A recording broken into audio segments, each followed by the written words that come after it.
সুপ্রিয় দর্শক, স্যালাইন দুর্নীতি কাণ্ডে কলকাতা হাইকোর্টে মহাবিপদে স্বাস্থ্যমন্ত্রী খোদ মুখ্যমন্ত্রী মমতা ব্যানার্জি।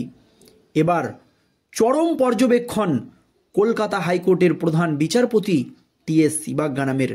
তিনি কি কি পদক্ষেপ নিয়েছেন দর্শক আপনাদেরকে জানাবো। কিন্তু এই রাজ্যের গরু পাচার থেকে শুরু করে কয়লা পাচার, শিক্ষক নিয়োগ দুর্নীতি কাণ্ড থেকে শুরু করে রেশন দুর্নীতি কাণ্ড, একাধিক দুর্নীতি ইস্যুতে কঠোর কঠোর পদক্ষেপ নিয়েছেন কলকাতা হাইকোর্টের প্রধান বিচারপতি টি.এস. শিবাজ্ঞানাম।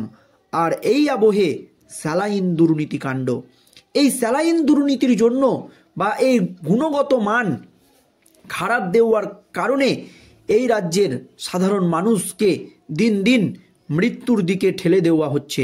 এমনকি একজন নাগরিকের বা একজন মায়ের মৃত্যু পর্যন্ত হয়েছে। আর এই আবহে স্যালাইন দুর্নীতি কাণ্ড নিয়ে রাজ্য রাজনীতি একেবারে তোলপাড়। এই নিয়ে প্রশ্ন তুলছে বিরোধীরা, কারণ যেখানে স্বাস্থ্যমন্ত্রী খোদ মুখ্যমন্ত্রী মমতা ব্যানার্জি, সেখানে কিভাবে এই ধরনের দুর্নীতি। আর এই মামলায় গড়িয়েছিল কলকাতা হাইকোর্ট পর্যন্ত, আর তাতেই একেবারে চরম পর্যবেক্ষণ কলকাতা হাইকোর্টের প্রধান বিচারপতি টি.এস. শিবাজ্ঞানামের।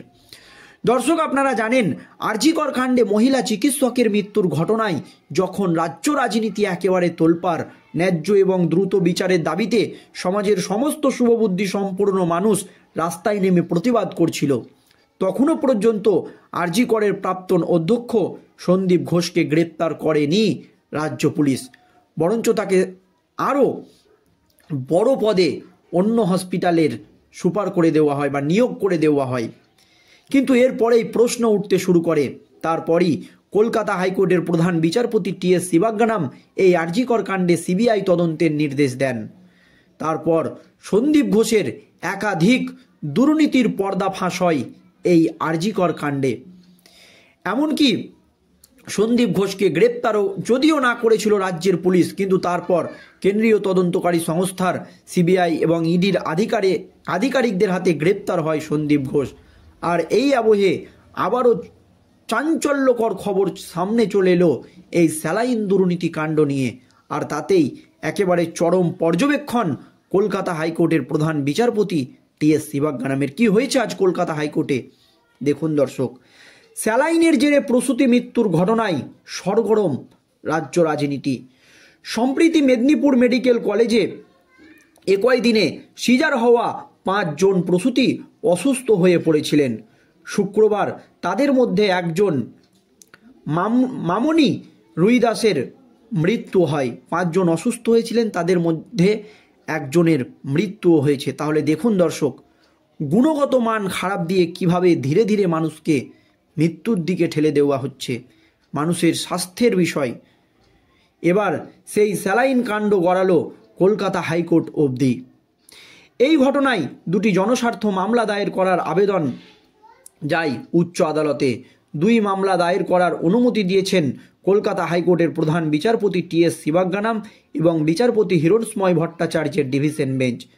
স্যালাইন কাণ্ড নিয়ে 2টি জনস্বার্থ মামলার মধ্যে একটির জন্য আদালতের দৃষ্টি আকর্ষণ করেছিলেন আইনজীবী ফিরোজ এডুলজি এবং দ্বিতীয়টি করতে চেয়ে হাইকোর্টের দৃষ্টি আকর্ষণ করেন আইনজীবী কৌস্তব বাগচি।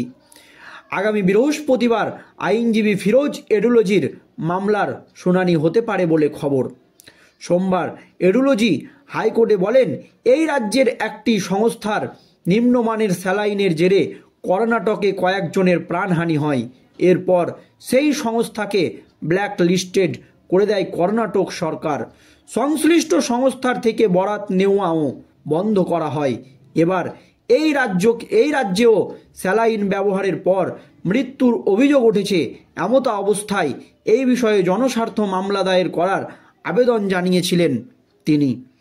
এই বিষয়ে উচ্চ আদালতের অর্থাৎ হাইকোর্টের প্রধান বিচারপতি টি.এস. শিবাজ্ঞানাম বলেন, সংবাদ মাধ্যমে আমি বিষয়টি দেখেছি, এটি গুরুতর এবং মারাত্মক। কিভাবে এই ধরনের ঘটনা ঘটতে পারে? তাহলে কি বড় বড় মাথারা সব জানে? উনি হয়তো সবই জানেন।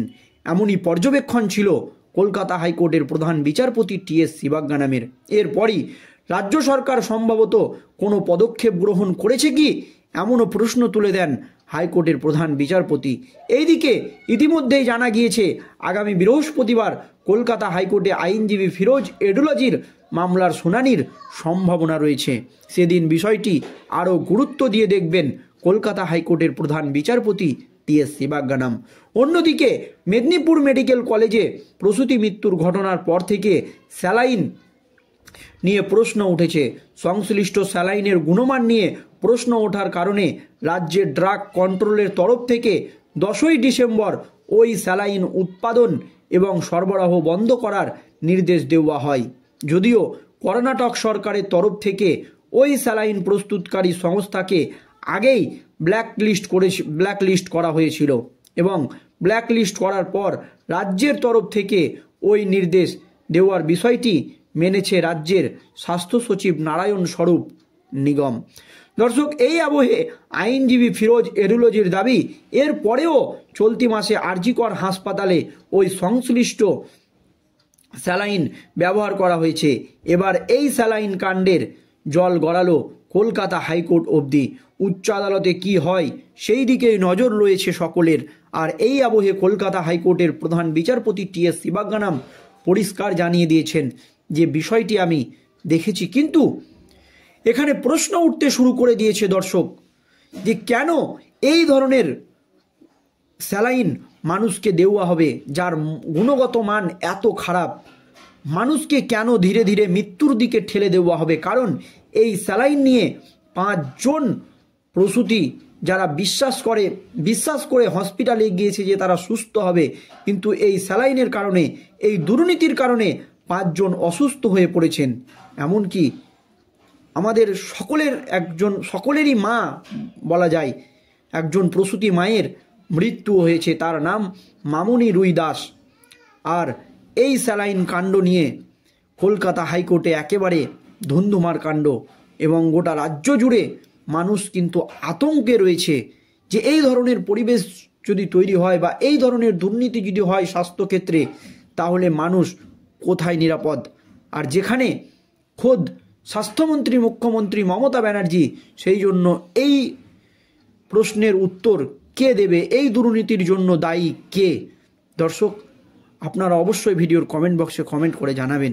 কিন্তু কলকাতা হাইকোর্টের প্রধান বিচারপতি টি.এস. শিবাজ্ঞানাম শেষ পর্যন্ত কী পদক্ষেপ নেয় সেই দিকেই আমাদের নজর থাকবে। ধন্যবাদ।